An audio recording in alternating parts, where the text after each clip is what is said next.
other than Dublin and Pleasanton, every other district in the Assembly District is what we used to call low wealth or low revenue limit. And so when you look at the target being set at the state average, there will be a slight increase, but it's not going to be substantial because none of us were that far below the average.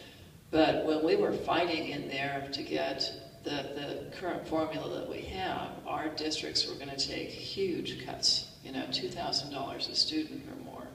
And so I've never looked at LCFF as solving the funding problem.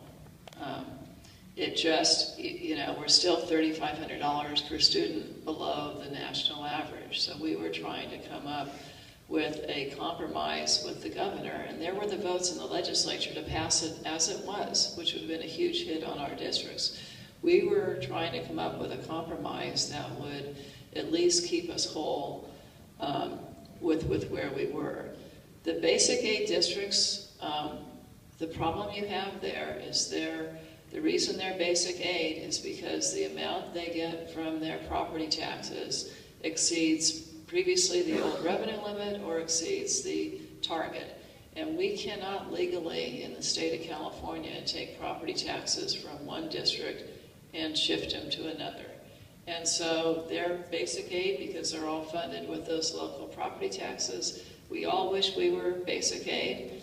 I mean, I was speaking with some school board members from Peninsula once, one from Hillsborough, said, well, why don't you just fund them all at our level and then it'll all be okay? And I said, well, if I can double the taxes, I would.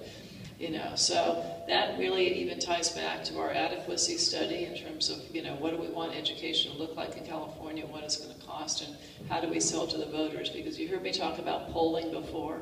Well, the one area where the voters say they'll raise taxes is for education, but they want to know where it's going to go, and they want to have assurances, they want accountability that the money is actually going to get to the kids in the classroom.